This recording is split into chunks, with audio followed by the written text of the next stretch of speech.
In this training series, I'm going to show you how to use the AI functionality in the system.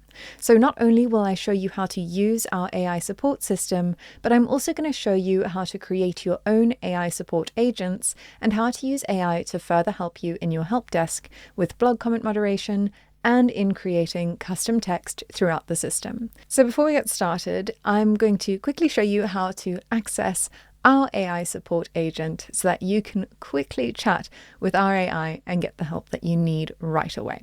So in order to chat with our AI agent, what you're going to do is click on the three little star icons down here. Well, the one icon, but the little stars.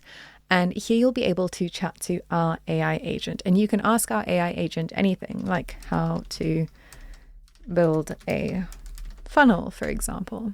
Now it's going to think and it's going to respond, but I am working in a dev environment, so this AI agent isn't actually trained. But when you chat to our AI agent in your system, you will actually get a response because that AI agent is fully trained and it's up and running and ready to help you. So that is how you can access our AI agent and how you can chat with them. So in the rest of this training series, I'm going to show you how you can set up your own AI agents to help your customers. So let's get started and I'll see you in the first video.